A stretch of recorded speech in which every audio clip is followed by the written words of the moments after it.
Hello, welcome to The Honest Wargamer. I'm your host, Rob. Two things to say today. Number one, a scandal has hit. Not the Honest Wargamer, not only just the Honest Wargamer Extended Universe, but also competitive gaming, the likes of which we've never seen. And also, it's my birthday, which is nice. And I'm really excited that I get to cover this today because if you have not been in the Honest Wargamer ecosystem for a long time, this is something that we religiously cover every year. And last year, we covered this in detail. And now it's finally getting mainstream media coverage. Let's talk about, let's get into what I'm talking about. Okay, last year, we covered this.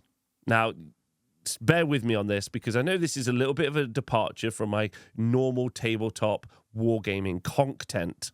However, as you can see here, this is an important British tradition, the World Conquer Championships, further to be referred to now as the WCW. So the WCW happened last year, and me and the chat did cover this event, even if it was through a proxy of a video, which we're going to look a little bit at in the moment. But also, it really helped us really start to understand wargaming people. You are going to be a little bit like, Rob, shut up, you're just creating a silly video. I promise you I'm not. This is super important, and I'm going to take you on that little journey now so you can really understand what I'm trying to talk about. Because if you are from Europe, leave some comments below. That would be really good. Leave some below. And let me know if this is true for you, because it turns out that Conkers, or the game of Conkers, is actually a fairly British thing, and I'm not sure if it's necessarily made it to different parts of the world. So let's just get a quick recap of what Conkers look like. This is a video that we watched last year, the World Conquer Championships, and here you can see it's a pretty serious affair. Lots of adults. It's not a child's game. Lots of adults battling it out, as you can see. There's a fairground and people traveling from all over the world. And the reason that we got put onto this last year is because one of the most prolific and best performing Middle-earth strategy battle game players also plays Conkers. So here's a quick little. I don't want to use too much of their content. You can see a couple of people here. This guy's now in jail. You know what for. He's about to start playing. This guy over here, one of the beefeaters. It's an English people who protect the Queen. He has been buried with the Queen, as is tradition when she does die. Up here against, someone he probably really stands against, allegedly. So lots of fun had at the Conkers. This is a quick, simple game of Conkers. You hit the other conker with your conker in an attempt to destroy their conker, and if you destroy their conker, you're the winner. Now, those conkers are provided for you at the event, and this is where the information goes even deeper, okay? Because last year we discovered that being English and also conkers is an incredibly non-European thing. In Europe, they do not battle their conkers, which is where the term you may have seen written, may have seen me talking about on videos, or you may have seen it written down in the Twitch chat or something similar, the term a narrative sweet chestnutter comes from. Because in Europe, they make little dioramas, little conker animals and toys, and they do little parades. They have little adventures. They tell little stories. They are not a hardened in vinegar English conker battler. Instead, they're little narrative sweet chestnutters, which is perfect. It's super perfect. So that's like the European play style. Here you can see all the different things that they do. It's obviously very adorable. My head's covering it, but here you can see. This is kind of your Midwest America display board meta style of gaming. Okay, so we started to understand that even in the world of nuts that fall from a tree that you stick a string on, there can be very diverse and different people who play this game. And it was nice to know that even in what seems to be a very simple kind of ecosystem, that very much like wargaming, the difference between competitive gamers and narrative sweet chestnutters is something that happens in other fandoms as well. I felt like we were more part of a community, which is nice. So that's all the kind of backstory for you all. But now we get into the unfortunate incidences of this year, and you may have already heard all of this. So we are going to go over now, unfortunately, to the BBC. And guess what happened? It's a children's game that's been played since the A woman 1800s. from the Midwest is Oh, now hold the on. world conquer champion. Happy birthday. Thank you to Dad Bob for donating £20. A woman from the Midwest is now the world conquer champion. Happy birthday. Yes. The other news is that an American won the event. We're going to cover this in a little bit more detail as we go on. But initially, can we just be mad at this lady? Don't know her name. Can we be mad at this lady for calling it a children's game? Some people say that Warhammer is only a children's game. It's serious if you take it seriously, okay? But scandals engulfed this year's World Conquer Championships in Northamptonshire after one of the winners was accused of cheating. King Conquer, otherwise known as 82-year-old David Jenkins, is being... King Conquer. That's right. We didn't know much about King Conquer last year. We didn't hear much about him. We assumed he was one of the people that quite clearly hated the poor. A lot of people like that in England. We have two types of people in England who live in the villages. We have, very much like a lot of other countries, we have two communities of people. You have people who live in the city centre who traditionally are just a little bit more kind of cosmopolitan. Then when you go into the countryside, you've got two types of people. People who, for no explicit reason, like to recreate World War II fates and fairs, and racists. And I'm not really sure why that's how the countryside is divided, but it's broken out. But there is a guy called King Conquer, definitely from the countryside, and is not a World War II fan. So investigated after finally winning the title on his 46th attempt. It turns out there was something unusual in his pocket. That's right. This guy has been attempting, King Conquer at the age of 82, has been attempting to win the World Conquer Championships, WCW, CWC, since for 46 years. This has been a 46-year quest by this man. Graham Satchell reports. The world of conkers has gone bonkers, with allegations of cheating at the highest level. Huge. And you can see how much this mirrors what's happening, obviously, in competitive wargaming. Okay, you have this narrative sweet chestnut shouting out, being like, ha, I would never partake in your tournament gaming. And now we see that even at the upper echelons of tournament gaming, in conkers, we get scandal. The controversy is focused on this man, King Conquer, also known as 82-year-old David Jenkins. Important to note, definitely a racist. Allegedly, obviously, but... He's accused of using a conker made of steel and obliterating his opponent's nuts with one hit. Allegations he denies. Load of nonsense. No other word for it. Well, really nothing's happened. You know, I've been played conkers and won.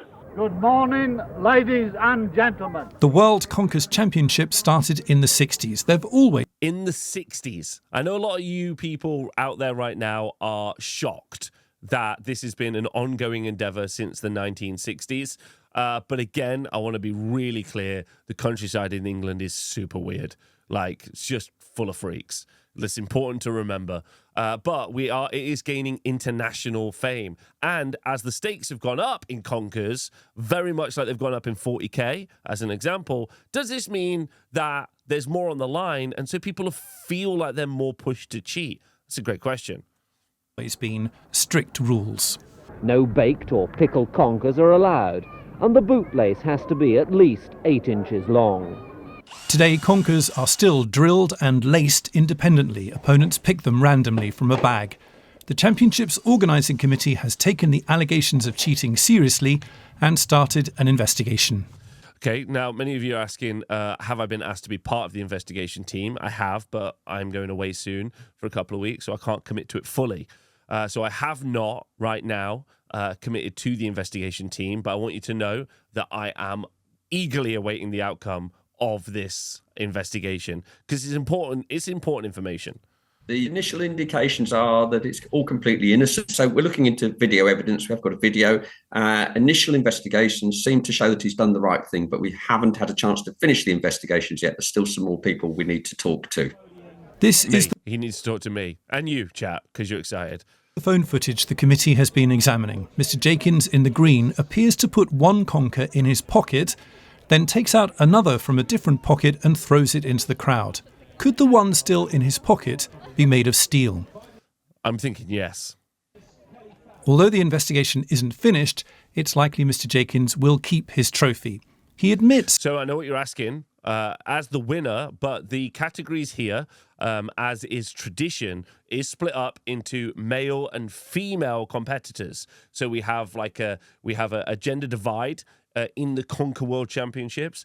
Many people think it's a game of skill. A lot of other people are saying it's all to do with speed and strength. And so there might be, they need to separate between the two. Our winner in the female category, excitingly, is all the way from the USA, which is pretty devastating for UK fans of the Conquer World Championships. But it's nice to know, and obviously Conquer people especially livid that someone who's foreign won something. But that's all above and beyond, above board. She's obviously American. That's fine, I guess. But it's all to do with King Conker, right? Exactly. It's likely Mr. Jakins will keep his trophy. He admits carrying a steel conker, but says he used it simply to amuse children. Okay, so okay, this is where I'm getting a little sus, because I can't think of a reason the world over that you would carry a metal conker. Think about who is going to be amused by this. What is the trick? Yeah, why would you carry a steel conker? Yeah, it doesn't make any sense. And I think, honestly, very suspicious. So you're going to all... that man does not look like he's ever amused a child. Says Berkshire in the chat. He's getting his nuts out for the children. Red flag. It's a big red flag. Here you can see Team GB on the right-hand side. This is one of our... we are trying to make conkers become a Olympic sport. And this has done massive. This has had a massive hit to its reputation. We were going for the 2028 bid. I don't know when the Olympics are. We're going for the 2028 bid, and unfortunately, I don't think we're going to get it, which is sad. He admitted to carrying illegal components. Yes, it's very similar to many cheating instances that we've seen in 40K. In 40K, we've seen many different cheating incidences where people have, had loaded dice. They've moved stuff. Even on stream, we've seen some flagrant cheating. So it's just important to remember that it's not competitive 40K. It's not competitive Age of Sigmar. It's not even tournament gaming that makes people become cheats. It's the need to win above everything else. It's the need to just get that accolade. And I think the comparisons are really marked. Simply to amuse children. God save the king. If the world has gone a bit nuts, the reputation of that's the traditional shooting of the guns to drive away any of the poor. World has gone a bit nuts. The reputation of the championship has been bruised rather than smashed, with the committee adamant this is a case of complaints of a sore loser and not, in the end, cheating. The complaints of a sore loser. Now, there is a lot of stuff that is not put in this BBC article. The important part to know is about King Conker. King Conker is one of the judges of this event. That's right. He's one of the judges and also one of the people responsible for drilling holes in the conkers. And so we now have an organization committee level scandal where he judges the competition. He's like the head of judging. So as you can see in this BBC article, the committee has said no wrongdoing. However, on Monday, tournament organisers said in a statement, David Jenkins, previous finalist and long-standing committee member. Can a committee investigate itself? I don't know. I assume this is like when police investigate themselves and they're like, did you shoot that person or kill that person when you shouldn't have? And they investigate themselves and they're like, we didn't. We investigated ourselves and we didn't do anything wrong. So I think it's something very similar to that. So can the committee be trusted? Answer me in the questions below. To investigate themselves, I call for an independent tribunal. I demand an independent tribunal. That's what I demand. This is where we get into some really hot water, because with the organising committee of the Conquer World Championships, the CWC, obviously embroiled in this scandal and maybe not able to reflect upon itself, we now go to the gentrification of nuts and also the schism. I compared this earlier to what happened with the Catholic Church, where we saw a big divide and people go two different ways. And as you can see from this article, Nut Pimpin' Stampedes, anything goes. Peckham hosts a rival to the World Conquer contest, not even calling it the championships. And we've seen this kind of happen in tabletop wargaming as well. People are just creating their own world championships or their own big events. Who knows what it might be? I have heard that we're going to get teams coming to Conquer sometime soon. So after the World Conquer champion was accused of cheating, Peckham event says he would be welcome in Southeast London. He would not be welcome in Southeast London. As never in his proud 6-year history has an allegation of such audacious cheating been made. As a competitor since 1977, and finally won this year's competition, King Conquer and the mascot of the championships was subsequently found to have a steel conquer in his pocket. Jenkins is adamant that he never used it and only carries it around as a joke. But inquiry is underway, and as we know, we don't trust with the inquiry. Had King Conquer instead headed down to M1 to Peckham, Southeast London, on Sunday to the alternative Peckham Conquer Championships. That's right. We've started a schism in the community. He and his steel conquer would have been warmly embraced. This is Peckham. We're a different sort here. No nutty nerds. So we've engineered a more entertaining format, kind of Conkers meets Fight Club. You read that right. Someone said out of their mouths, Conkers meets Fight Club. Our pitch is a battle royale rules, which means there are no rules, says Chris Quigley, 48, co-founder of the Peckham Conquer Club. Okay, there are all sorts of ways to cheat in Conkers, a quintessentially British game reputedly first mentioned in the 1821 memoirs of English romantic poet Robert Southey. Though snail shells were the weapons of choice, it wasn't until 1848 that horse chestnuts were recorded as being used on the Isle of Wight. Over generations, every school kid knew how to harden their nut to gain playground advantage. This is true. Often oven-baked, like dice, vinegar-soaked, very much like 40k's players' hands, and soccer draw aged, coated with clear nail varnish. While the WCC may be purist paradise, in Peckham, anything goes. For an epoxy resin conkers covered in super glue, that 18-year-old with a steel conker, he'd have nailed it at Peckham, said Quigley, who founded the club in 2017. And obviously Quigley is very aware that that guy was cheating. But saw more than 1,000 competitors and spectators at Sunday's championships. That's right, 1,000 people attended. Which, by the way, is more people than who played at the largest 40k event last year, the LVO. So, Conkers bigger than 40k? Question mark. Nut Pimpin', where you harden your nut. Tangles, which involves tangling your string in your opponents, and tugging, and Stampsies, where you stamp on a fallen conker, are all permitted. That's right. This is a no-holds-barred Fight Club style Conquer Championship. To spice the Conquer battle, Peckham also allowed special moves: Super Chopper, a rabid helicopter-style move; Gravity Strike, a leaping high to come down on your opponent's conquer; a Sidewinder, a single or double side flip followed by a 45-degree gravity strike. Conquerors can get tips on the Peckham website and equip themselves with a popular nutsack of pre-hold conkers and a battle pack kit. This is pretty wild. It can get a little hairy for the past 2 years. An Italian guy called Pietro the Pommeler has won. On his route in the semi-finals last year, he smashed a tooth, blood everywhere, and it was all pretty dramatic. And this guy had a lovely pearly set of white teeth. But stuff does happen. I agree.